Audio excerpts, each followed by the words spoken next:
Halo Tepers, pada video ini akan membahas seputar media pembelajaran dan sumber belajar. Pengertian media pembelajaran, pengertian sumber belajar, klasifikasi sumber belajar, dan jenis-jenis sumber belajar. Yuk disimak sampai habis. Sebelum ke materi, terdapat tujuan pembelajaran, di mana setelah kamu menyelesaikan video ini, diharapkan mampu menjelaskan pengertian media pembelajaran, menjelaskan pengertian sumber belajar, mengklasifikasikan sumber belajar, dan mendeskripsikan jenis-jenis sumber belajar. Menurut ICT, media adalah segala bentuk dan saluran yang digunakan untuk penyaluran informasi. Lalu, menurut Yusuf Hadimyarso, media adalah segala sesuatu yang dapat digunakan untuk menyalurkan pesan yang merangsang pikiran, perasaan, perhatian, dan kemauan pembelajar untuk belajar. Dan menurut Robert Heinrich dan kawan-kawan, media adalah sesuatu yang membawa informasi antara sumber atau source dan penerima atau receiver informasi. Menurut Rossi and Bradley, media pembelajaran adalah seluruh alat dan bahan yang dapat dipakai untuk tujuan pendidikan, seperti radio, televisi, buku, koran, majalah, dan sebagainya. Lalu menurut Gerlach and Ellie, media pembelajaran meliputi orang, bahan, peralatan, atau kegiatan yang menciptakan kondisi yang memungkinkan siswa memperoleh pengetahuan, keterampilan, dan sikap. Dan menurut Gagne, media pembelajaran adalah sebagai komponen yang ada dalam lingkungan siswa yang dapat merangsangnya untuk belajar.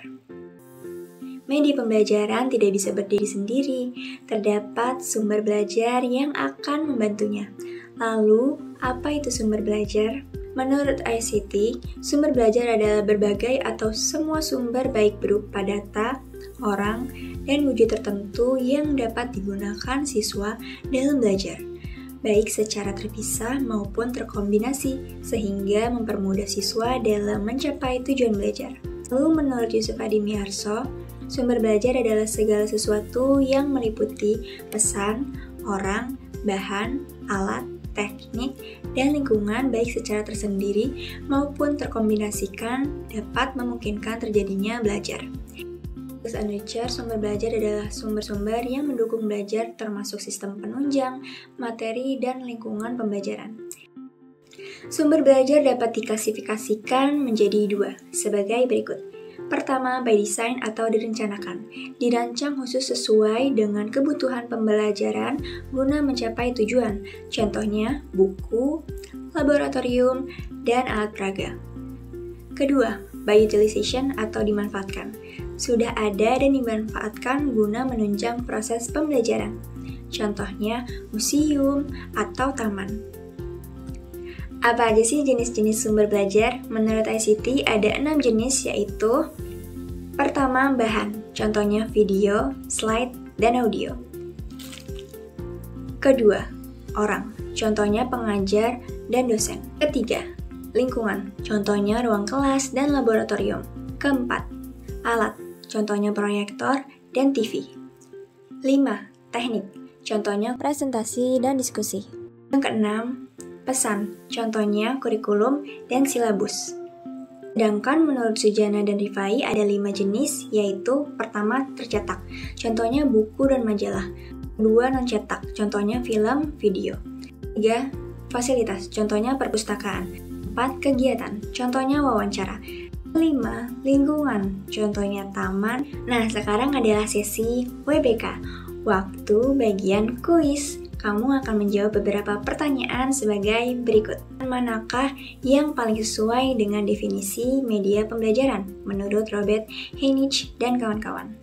A. Media adalah alat bantu visual yang digunakan dalam ruang kelas. B. Media adalah semua hal yang dapat menyimpan data pembelajaran. C. Media adalah perantara yang membawa informasi dari sumber ke penerima. D. Media adalah metode yang digunakan untuk mengevaluasi pembelajaran. E. Media adalah bahan ajar cetak yang digunakan siswa secara mandiri.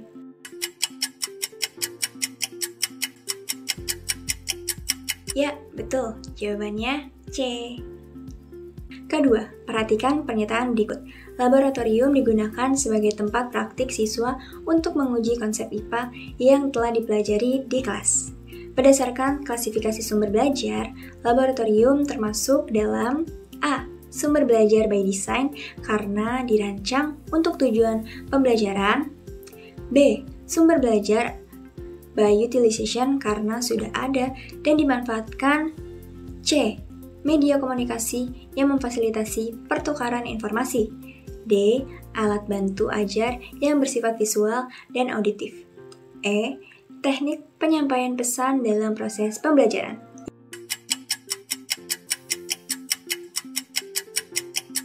Ya, betul. Jawabannya A. Ketiga, seseorang guru mengajak siswa ke taman kota untuk melakukan pengamatan tumbuhan. Lalu mereka diminta berdiskusi dengan petugas taman. Kegiatan ini melibatkan sumber belajar berupa A. Bahan ajar dan alat praktik. B. Lingkungan belajar dan pesan kurikulum. C. Media digital dan media cetak.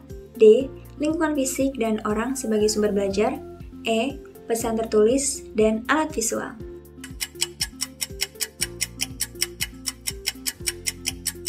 Ya, betul. Jawabannya D. Kesimpulannya adalah media pembelajaran itu sangat penting untuk menyampaikan informasi dan membantu proses belajar. Media ini didukung oleh berbagai sumber belajar, baik yang dirancang khusus untuk pembelajaran atau yang sudah ada di sekitar kita.